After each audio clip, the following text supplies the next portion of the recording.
Hi guys, and welcome back to the channel. This is Stephen from Adventuring, and today is going to be another modification video with my truck, but also a how-to. I'm going to be making this video for other guys out there that have a KUN 26R Hilux, or in other words an N70, and I'm going to be replacing the rotors as well as the brake pads in my vehicle today.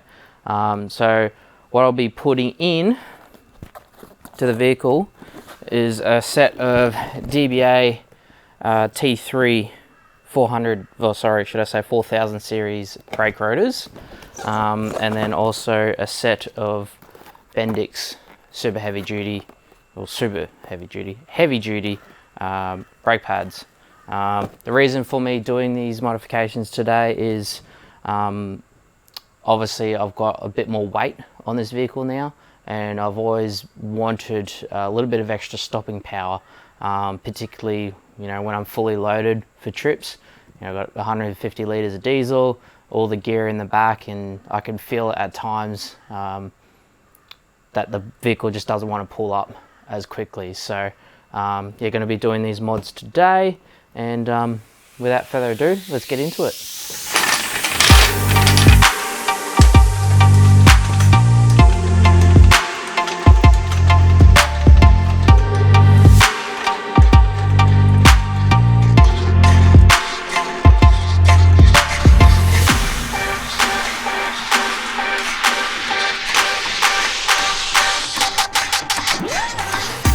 So once you've got your vehicle jacked up like this, with a good trolley jack like that, you can work around it with just the trolley jack supporting it, but me just being a little bit pedantic, I do like to put the vehicle back down on some axle stands, just to make it a little bit safer. So that's what I'm going to position in now.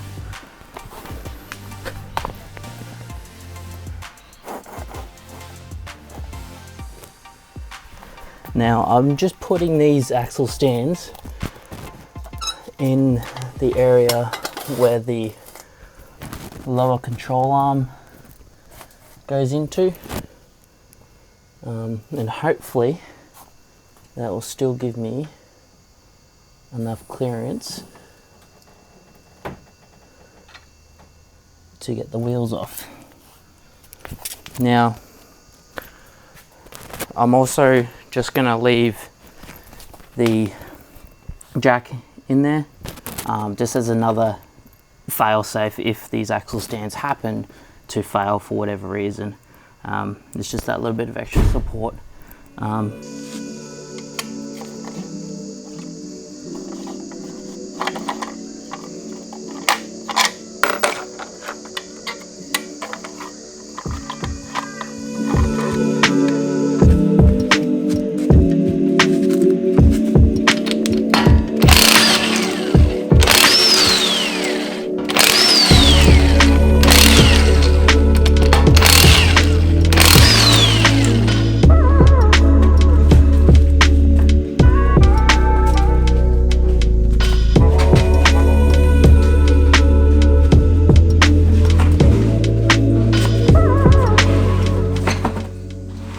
Alright, once you got your wheel and tyre off, you'll be shown your brake caliper, the disc brake, and the brake pads. Now, as you can see there,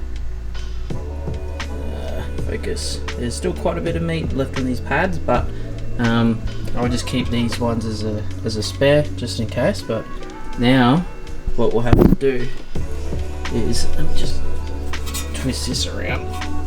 This is the back side of the brake disc. You'll see two bolts, one here and then one up here. They're both a 17mm bolt. You want to undo those, and then what that will do is release this entire caliper. But before you undo the two bolts on the back side here, you want to undo this bolt here, which is just to retain your brake line. That is a 12mm, so you want to undo that as well.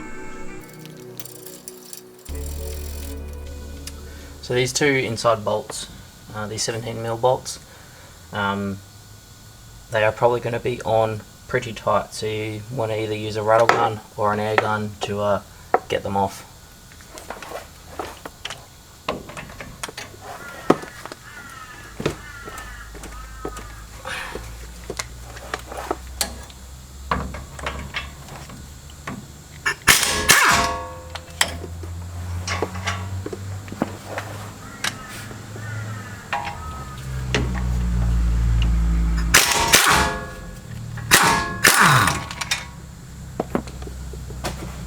Once you've undone them,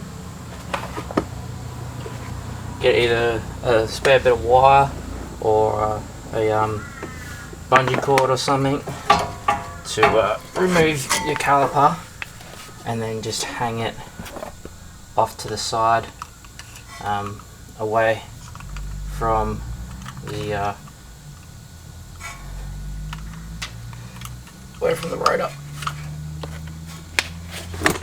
Give me a little bit tricky.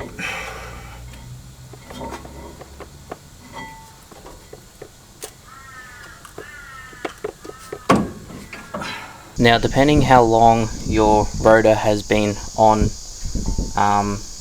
it may be quite stuck or seized. Well, not seized, but just very hard to get off by hand. So I'm just going to give it a good old tug by hand, just to see how I go. If not, I may have to resort to a whacking device, or if not, there is, if I twist this around, there is one bolt there and 2 bolt here, and what that will do is apply pressure on the surface and then pop the disc out. So I'm going to try and yeet this out now and see how we go.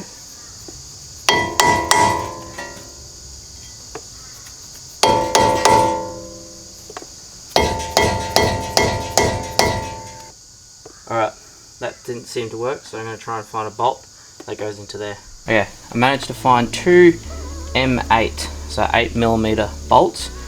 So what I'm going to do is just tighten them up, and hopefully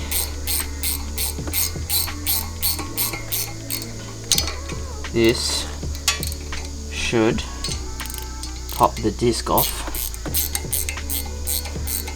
and free from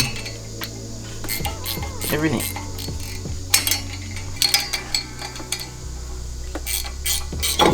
There we go. That's one stoppy boy off.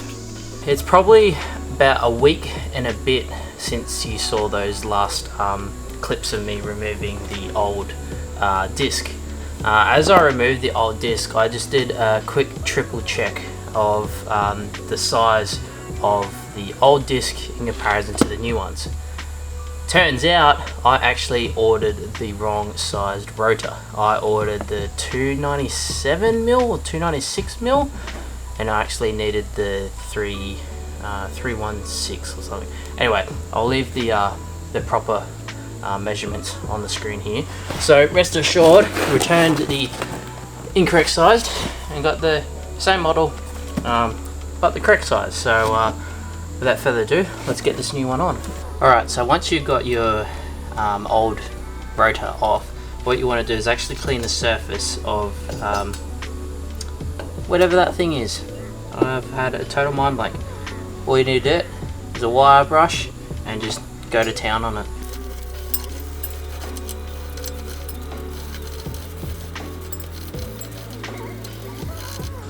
Alright, obviously you want to do to the best of your ability.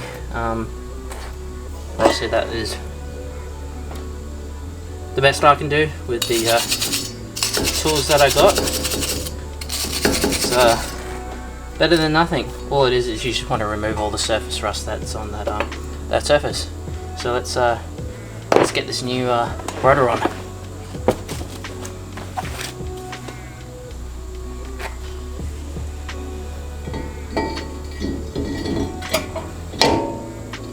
Simple as that. Like a bloody glove. So, a little handy tip, just to keep the rotor there, is to grab one of your lug nuts and just put it on the bottom one, just to keep it there. Maybe let's actually do one further. do the top one as well. This will just help the disc not to fall off whilst you put the caliper back on and whatnot. So now we're going to move on to removing the pads out of the caliper. Now, in the instruction or in the installation manual, it is recommended that you either apply brake cleaner to microfiber cloth or a cloth of some sort, and clean both the front surface of this side of the disc and then also the back side. Now, I do have brake cleaner, but for those guys who don't have it, Bendix do sell these little brake cleaner rotor wipes, just like that. It just comes in a little sachet packet like that. So let's open her up and prep the surface of the brakes discs or rotors. You just want to be careful not to get it on the extreme outside of the disc, because there is little heat indicator pads or paint, and I believe this stuff on the cloth will strip it, and obviously we don't want to do that. It's actually handy that I got these lug nuts here now. I can use it to spin the disc around to get to this backside. Probably one of the biggest philosophies I live by, guys, is you don't learn until you do. And obviously on the other side, on the right hand side, as I was working on, I noticed that when I was ripping the pads out, it was a lot harder to do it whilst the rotor was off the arm. So I've jumped around to the left hand side to demonstrate how to remove these these pads from the caliper. So I'm just gonna use my wheel as a seat. Now, the other reason why I'm jumping around to this side as well is when I remove the pads, there's a little thingy that I didn't know was there, so I'm going to figure out what side it was in so I can put the new ones in. So to remove the pads, there's these two little split pins here. You want to just sort of reef them around until you get to the part where they come out.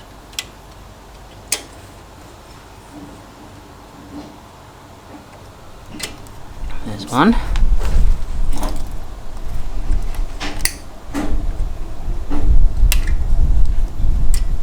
There's two. Then you want to remove the retaining clip.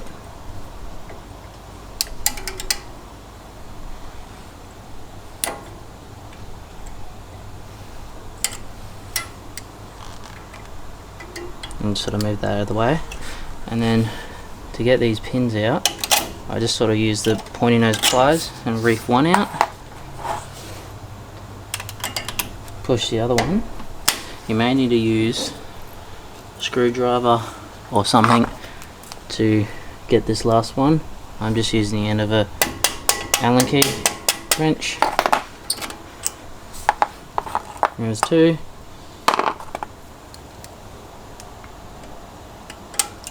Retaining clip. Don't lose these, guys. Bingo, your pads are ready to come out. So I'm going to remove this side first. You may have a difficult time removing it, but you probably just leverage it out like I am.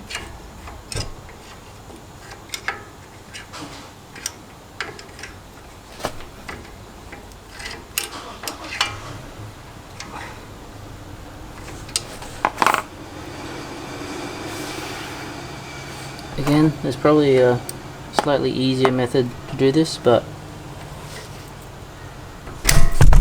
shit, I almost knocked you guys over.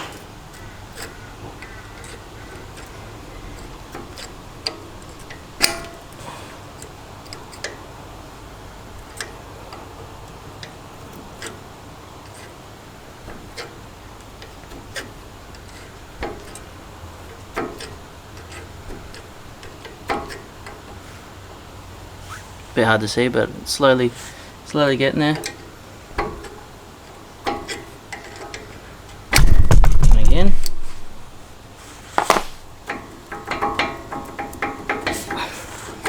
There we go. Alright, so this is the side that doesn't have a little clippy thing, so on the outside of the rotor. So that's the inside of the vehicle, this is the outside. So the other thing, guys, is you don't want to lose these little shimmy things on the end of the pads. You got to reuse those. So now get this other pad out.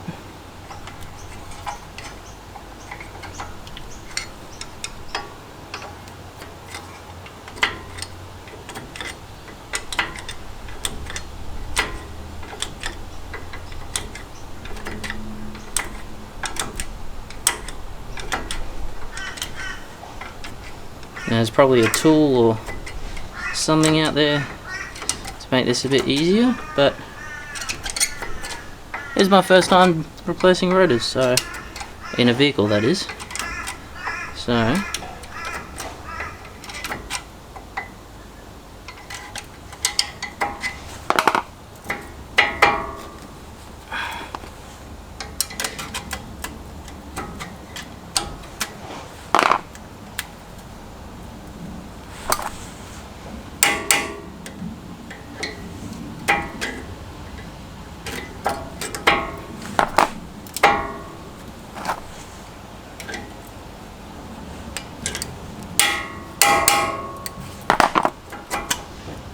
there we go.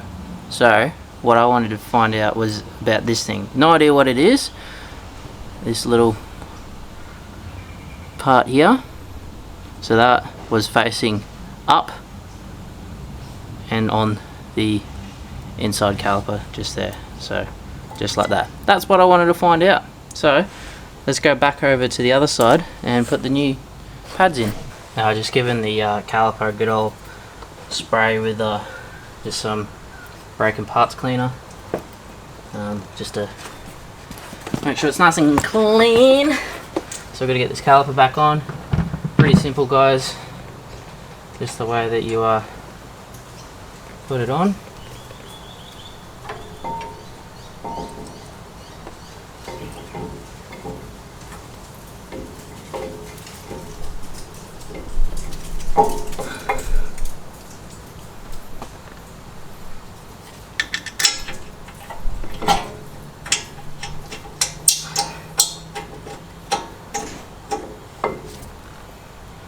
One bolt.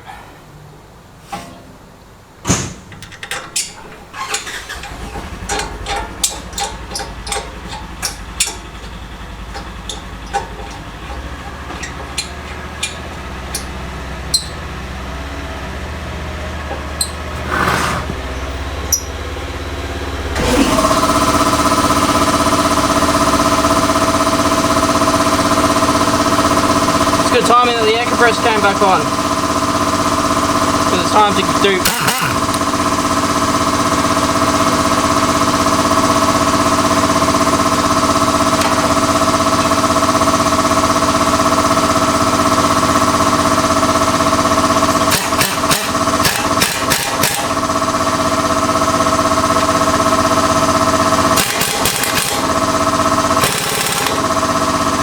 Wait.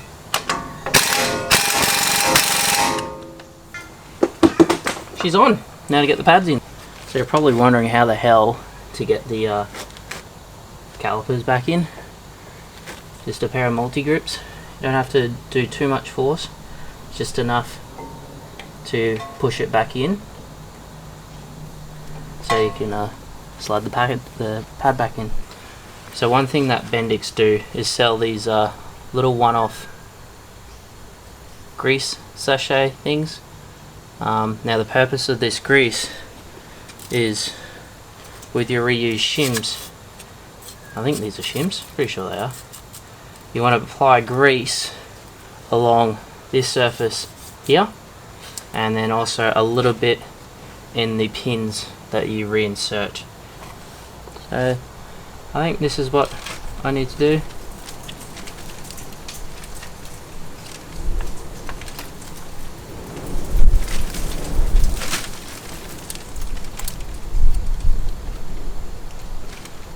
just like so. You can actually use the sachet end bit as a bit of a thing to move shit around, or move grease around I should say, and then just get it along there I guess.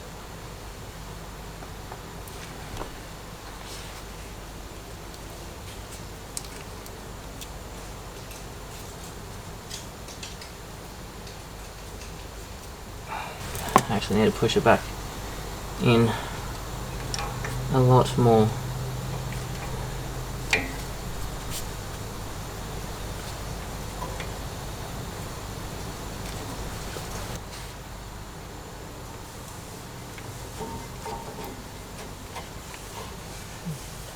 That's one slotted in.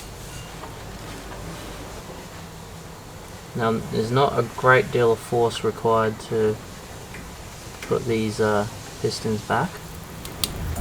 It's just enough.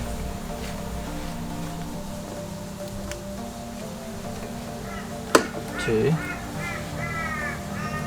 slide the new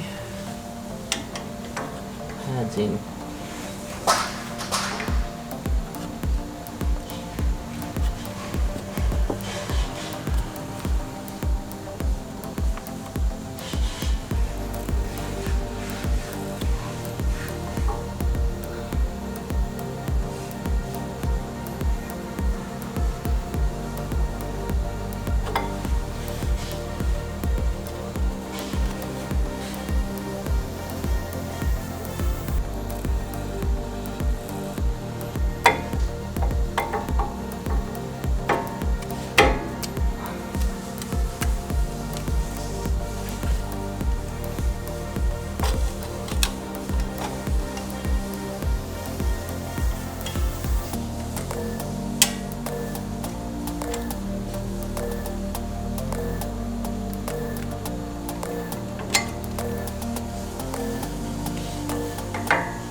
There's one little clip back on.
That is one disc and rotor replacement. And that's it guys, make sure you do a lap around the block, pump those brakes a little bit and you are on your way. Cheers.